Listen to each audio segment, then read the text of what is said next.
If we learn anything from the deaths of our friends and family members, it's that time is short. You don't know if you've got 2 days before you die or 50 years before you die.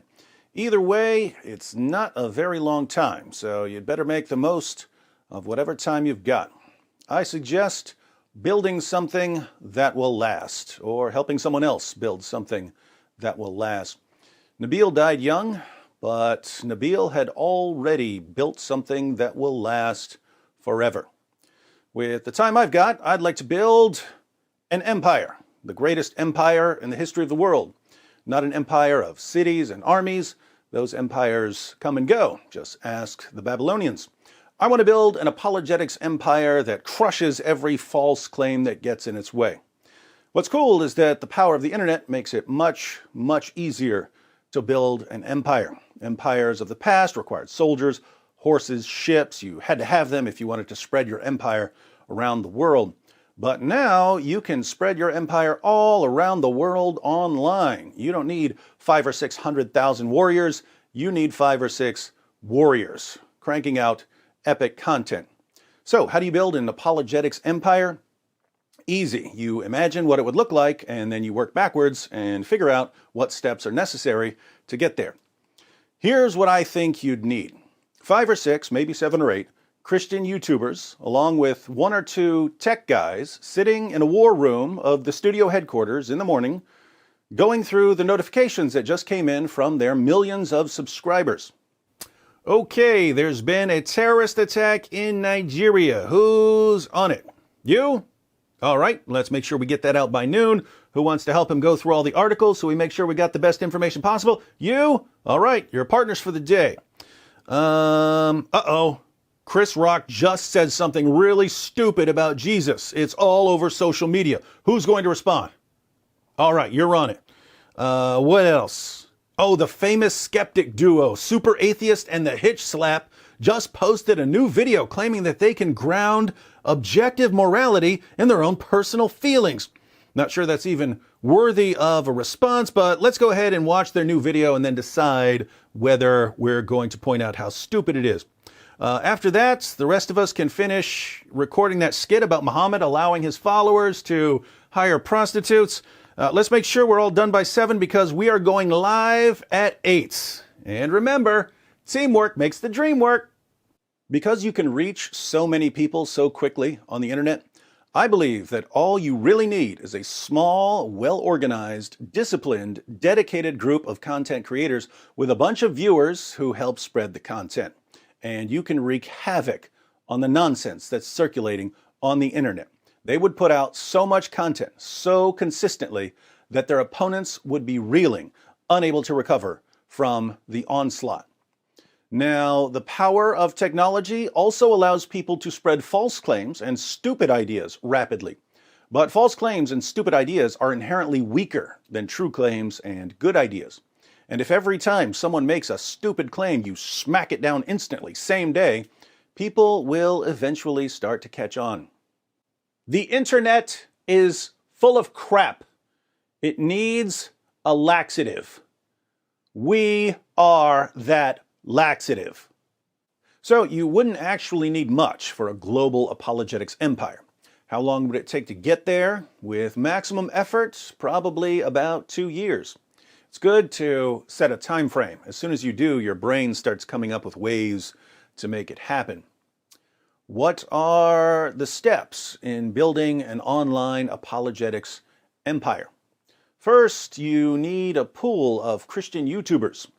Keep in mind that there's a difference between someone who posts videos on YouTube and a YouTuber. A YouTuber is someone who lives on YouTube. Most Christian apologists are still focused on speaking in churches and on college campuses and on writing books and blog articles. Many of them post content on YouTube, but YouTube is secondary for them. We need more apologists for whom YouTube is primary. There aren't a lot of us. As far as I know, I was the first full-time YouTube Christian apologist. Maybe you can think of someone who did it before me. I can't think of anyone. I can only think of 2 or 3 full-time YouTube apologists now. Given the importance of the internet, I'd say that's a shame. Christians still haven't recognized the historical significance of the information revolution we're in right now. If Christians had recognized the significance of the age we're in, churches would have dedicated resources to funding dozens, if not hundreds, of full-time online apologists and evangelists. There has never been a better time in history to spread the gospel and to defend it and to correct false teachings than right now. Sadly, we are lagging way behind here. We need to fix that. As far as getting some more full-time Christian YouTubers, we can learn from apologetics ministries that came before us. Before YouTube, one of the ways many apologists were able to dedicate their lives to speaking and writing in defense of the faith was by getting picked up and promoted by someone who already had a successful ministry. In other words, people like Josh McDowell or Ravi Zacharias would become popular through speaking and writing, and over time they would end up with a massive speaking circuit. But once they had a massive speaking circuit, they were in a position to help up-and-coming apologists get started. They would say, hey, you're a great speaker, and you've got an interesting story. Why don't you come work with us for a few years? We can help you get established. Then that person would join an apologetics ministry for a while, spend a few years speaking around the world, and then, if he wanted, he could go off on his own because everyone knew who he was now. We need an online version of that. As Christian YouTubers become popular, they need to help and promote new Christian YouTubers because it's hard getting started on YouTube. Think about it. If you're just getting started on YouTube, you could make the greatest video on the existence of God ever. And who's going to see it? You have no subscribers. That's where already established YouTubers come in. If we see someone who's got some good content but who can't get many views, we can help him. Sometimes a new YouTuber might need better equipment. His camera or mic might be garbage, so we get him some better equipment. Sometimes he just doesn't understand how to optimize his videos. He doesn't know how to make catchy titles or thumbnails or how to write his descriptions or add keywords. He doesn't understand how the YouTube algorithm works. So we train him.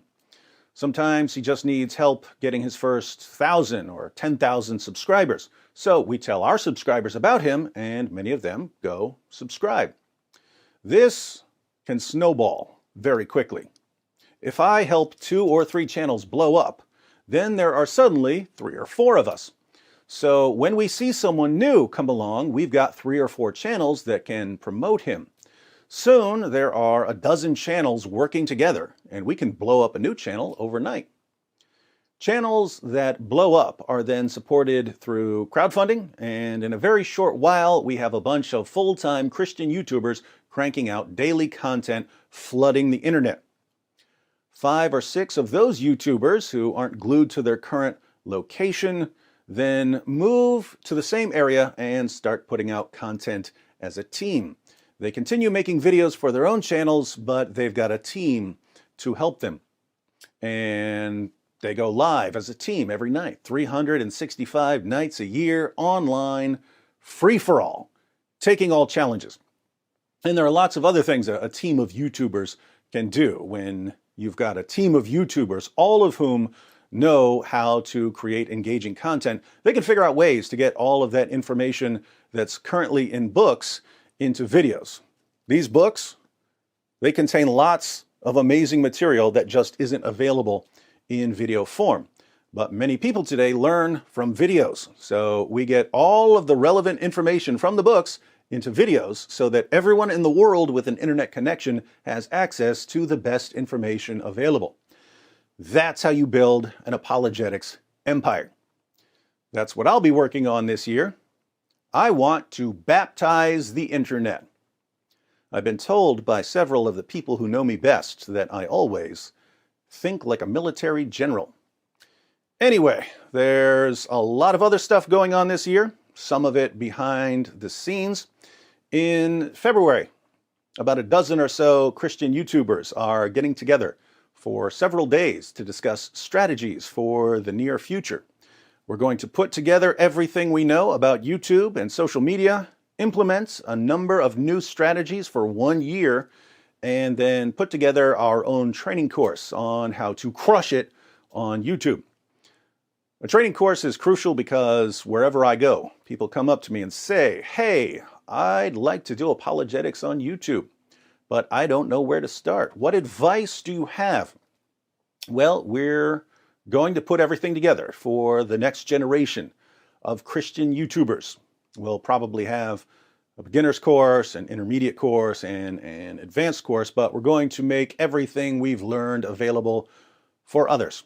Jorge, who's with Cross-Examined, Frank Turek's ministry, said that once we're ready with the training, he'll put together yearly conferences where people who want to do YouTube come out, go through the training, and then as part of the conference, make 1 or 2 videos that will then be watched and critiqued by others. The reason this is awesome is that if you ask a bunch of 50-year-olds in church, how many of you would like to do YouTube?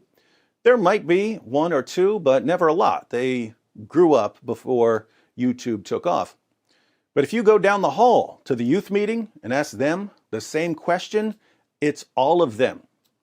Young Christians would love to be online influencers, and we would love to train them. You know, I'd like to train them because I believe that they're going to do YouTube better than we do it. We're the pioneers. We had to figure out a lot of things by trial and error, but the next generation grew up on YouTube. And when they get going, they are going to run circles around us. Speaking of conferences, a bunch of Christian YouTubers are getting together in April for a conference where we give presentations on apologetics. Everyone is invited, and it will also be live streamed. It's kind of experimental. We don't know if people want to actually show up to events when they can just watch us online.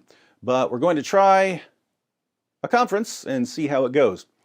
Due to the campaigning of Mike Winger, I got outvoted on the conference name. I suggested Apologetics Roadshow. Winger campaigned for Apologeticon and won. If the conference doesn't work out, we know who to blame. There's a lot of other stuff going on behind the scenes, but some of it is top secret.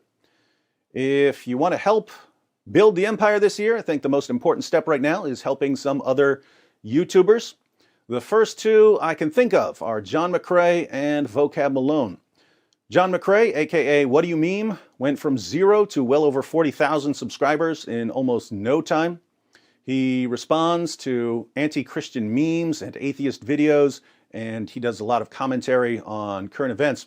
But I happen to know that John is almost killing himself to put out videos. He's got a horrible job. Well, he's got a perfectly good job, but it's a horrible job for someone who makes YouTube videos. It's a job that drains all your brain power all day long so that by the time you get home, you don't want to do anything that requires thinking. John does it anyway. But John almost has enough support to go full-time. And the reason I'm recommending him is that when John all of a sudden has all day to make videos, he's going to be putting out way more content and his channel is going to explode. If he goes full-time in 2020, he won't have any trouble hitting 100,000 subscribers by the end of the year. And I think he'll probably hit 1 million subscribers in the next 2 to 3 years, making him the second YouTube apologist to reach 1 million subscribers. I'll be the first, John will be second. If you want to check out John's work, I've got a link to his channel in the description box. If you want to support his rise, he's got channel memberships and he's on Patreon and Subscribestar. I've got a link to his Patreon page in the description box. Even if John isn't putting out the kind of content you're interested in, I'm saying that because some people follow me primarily for information about jihad and Sharia and aren't really interested in responses to atheists. Even if you're interested in different kinds of content from what John is covering, please support his work, even if it's just for a few months. You don't have to sign up to support him for 5 years. I believe that John just needs a window of opportunity, and that once he's putting out videos every day, he'll have all the support he needs. So if you can, please support John. Then, of course, there's Vocab Malone. Keep in mind that without Vocab, there would be no Islamicize Me, there would be no Muhammad's Boom Boom Room. we record those videos at Vocab's house, and we destroy his house and break all of his stuff in the process. We've broken his walls, we broke his door, I once flooded his house, we burned his pictures. I'll be like, yo, Vocab, we need to smash a laptop for this video. Give me a laptop. But it's my laptop. Come on, it's for a video. Or I'll be like, Vocab, we need to smash a chair for this scene, so bring me your least favorite chair. Then the next time we're recording, hey, Vocab, bring me your next least favorite chair. And what's cool is that Islam's not even his main interest. Vocab focuses on refuting a cult called the Black Hebrew Israelites. And there are Black Hebrew Israelites who will tell you that even though their killing spree hasn't started yet, Vocab is first on their list when they do start their killing spree. As if one death sentence weren't enough, Vocab is the only person in history to portray Muhammad on a weekly basis, exposing Muhammad's silliest and most dangerous teachings dressed as Muhammad himself. Always support the people who do the most dangerous work. Vocab hasn't told me that he even wants to go full-time, but he does have some expenses that it would be good to help cover. He is taking his security seriously. I showed up at his house a couple of months ago, and he had a security expert there telling him, you need lights out there in your yard, you need cameras here, you need to fix those windows so people can't get through them. He's already having a lot of the recommended equipment installed. I want to make sure that he has whatever he needs for any security upgrades. Apart from that, whatever extra money Vocab has, he uses it to travel to some city, and he finds the local Hebrew Israelites as they're out yelling at people on Saturdays. Vocab shows up with cameras rolling, and he challenges their claims. They almost always back down, assuming they don't call police on him. By the way, how scared are they of Vocab Malone that they'll call Esau to protect them from him?